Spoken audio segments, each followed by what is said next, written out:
আসসালামু আলাইকুম সুপ্রিয় শিক্ষার্থীবৃন্দ, নবম ও দশম শ্রেণীর তথ্য ও যোগাযোগ পরিচয় ক্লাসে সবাইকে স্বাগতম। আশা করি তোমরা সবাই ভালো আছো। প্রথমে আমরা চলো কয়েকটা ছবি দেখে আসি। এখানে প্রথম যে ছবিটা আছে সেই ছবিটাতে একটা শীট দেখতে পাচ্ছি আমরা। এই শীটে বিভিন্ন অংশকে চিহ্নিত করে দেখানো হয়েছে, কোন অংশের নাম কি তা মার্ক করে দেখানো হয়েছে। দ্বিতীয় যে ছবিটা আছে সেই ছবিটাতে আমরা দেখতে পাচ্ছি এক্সেল লেখা আছে এবং তার বাম পাশে একটি আইকন দেওয়া আছে। তার মানে আমরা বুঝতে পারছি এটা এক্সেল একটা সফটওয়্যারের একটা আইকন। তৃতীয় যে ছবিটা দেওয়া আছে এখানে আমরা দেখতে পাচ্ছি সেপ্টেম্বর মাসের 16 তারিখের খরচের হিসাব।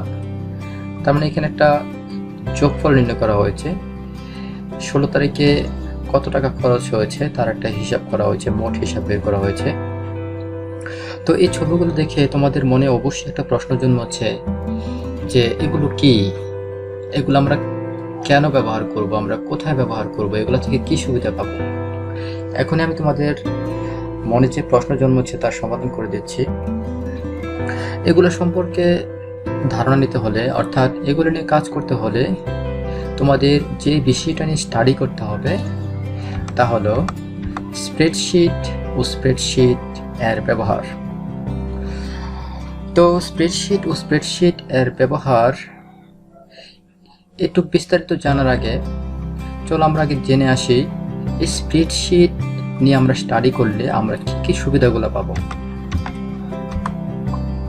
আমরা দেখতে পাচ্ছি স্প্রেডশিট নিয়ে কাজ করলে বা স্প্রেডশিট নিয়ে স্টাডি করলে আমরা যে সুবিধাগুলো পাবো এর মধ্যে স্প্রেডশিট কি তা বলতে পারবে, স্প্রেডশিটের ব্যবহারের ক্ষেত্রগুলো চিহ্নিত করতে পারবে, স্প্রেডশিট ব্যবহারের কৌশল বর্ণনা করতে পারবে, স্প্রেডশিট সফটওয়্যারে ফর্মুলা ব্যবহার করে হিসাব করতে পারবে।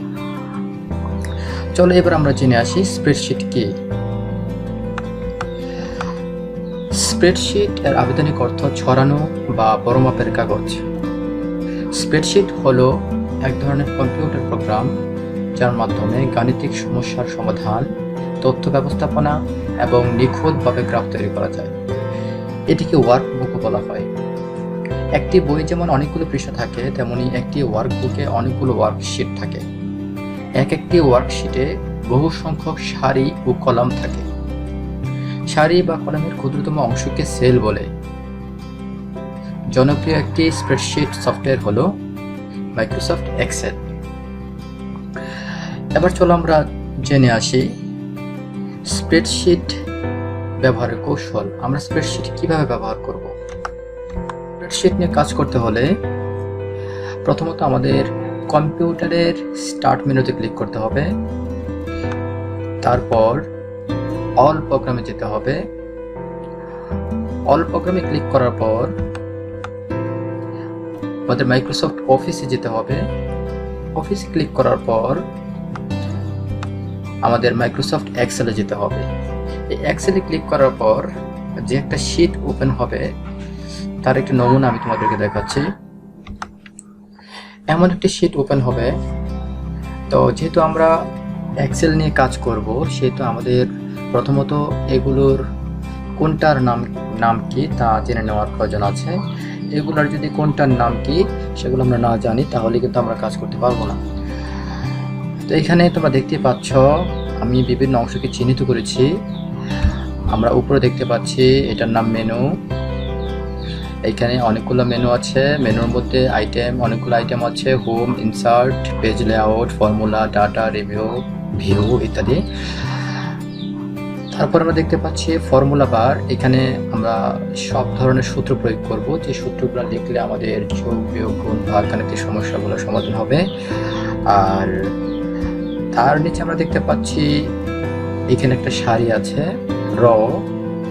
ভার্টিক্যালে যেটা থাকে সেটা হচ্ছে র, আর র এর বাম পাশে যে সংখ্যাগুলো দেওয়া আছে সেগুলো হচ্ছে র হেডার। আর এর নিচে দেখতে পাচ্ছি একটা ঘর ব্লক করা আছে, সেটা হচ্ছে সেল। একটা র এবং সারির ক্ষুদ্রতম অংশ। তার একদম ডান পাশে দেখতে পাচ্ছি একটি কলাম যেটা হরিজন্টাল ভাবে থাকে। এই কলামের উপরে একদম উপরের করে যেখানে A B C D E F G H এই সিকোয়েন্স যেখানে দেখা আছে, তার মানে এখানে এল কে ব্লক করা হয়েছে। যেহেতু আমরা এই কলামটা ব্লক করেছি, কাজেই এল এখানে এলটা হচ্ছে এই কলামের হেডার। তো এই বিষয়গুলো আমাদের জানতে হবে। তো শুধু আমাদের ছবিতে দেখলেই হবে না, আমাদের একটু প্র্যাকটিক্যালও কাজ করার দরকার। এই এক্সেল নিয়ে কীভাবে কাজ করা হয় চলো আমরা একটা ভিডিওর মাধ্যমে দেখে আসি।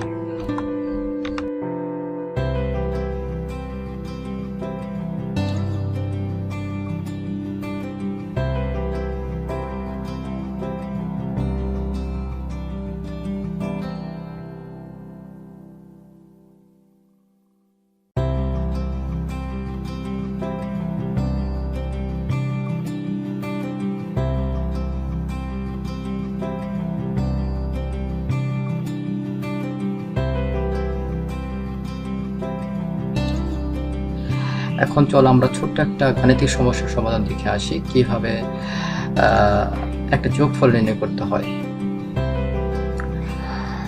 আমি এই অংশটুকু ব্লক করে নিয়েছি। আমি এই অংশটুকুর মধ্যে কাজ করব। যেহেতু বড় একটা পেজ, আমি কিছু একটা অংশ ব্লক করে নিয়েছি এবং এই ব্লক একটা টেবিল হিসেবে কাজ করবে। আর এই টেবিলের একটা কালার দিয়ে নিলে সুন্দর হয়, সেই জন্য একটা কালার দিয়ে নিচ্ছি।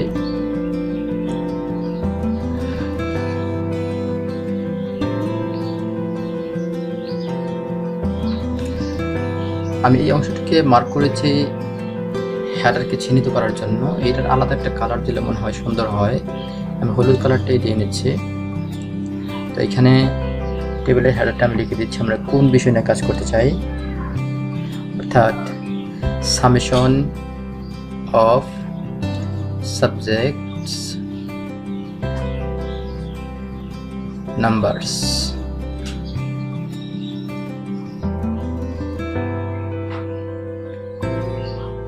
এখানে আমি সাবজেক্টের নামগুলো লিখে দিচ্ছি, পাশাপাশি কোন সাবজেক্টে কত নম্বর পেয়েছে।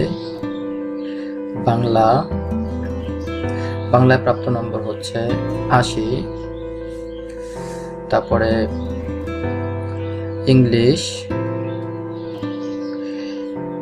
ইংলিশে প্রাপ্ত নম্বর হচ্ছে 85। তারপর ম্যাথে প্রাপ্ত নম্বর হচ্ছে 90। এখন আমি সমষ্টিটা বের করে নিই। সমষ্টিটা বের করার জন্য সমষ্টির অংশগুলো আমি আলাদা একটা কালার দিয়ে নিয়েছি। এখানে টোটাল, এই ঘরে আমরা যোগফল বের করব। আগেই বলেছিলাম যে ফর্মুলা বারে আমরা কি করব, সূত্র ইউজ করব।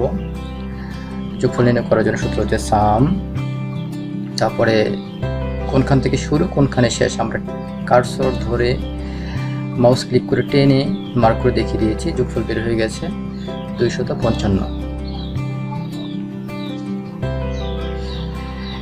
এই হচ্ছে আমার ছোট্ট একটা গাণিতিক সমস্যার সমাধান। আশা করি তোমরা যদি এই স্প্রেডশিট নিয়ে স্টাডি করো তাহলে তোমরা খুব সহজে যে কোনো ধরনের গাণিতিক সমস্যার সমাধান করতে পারবে।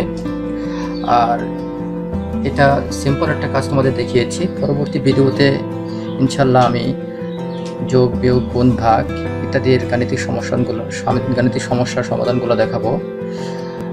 তো যাই হোক, তোমরা যদি ওই ভিডিওগুলো দেখতে চাও তাহলে তোমরা যে লিঙ্কে প্রবেশ করবে তা বলে দিচ্ছি, www.youtube.com/mamun360affairs।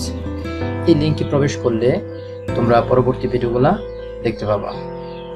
ওকে, ফাইন। এখন চলো আমরা দেখে আসি স্প্রেডশিটের ব্যবহার। আশা করি তোমাদের মধ্যে অনেকেই এখন বলতে পারবে যে স্প্রেডশিট কী কাজে ব্যবহার করা হয়।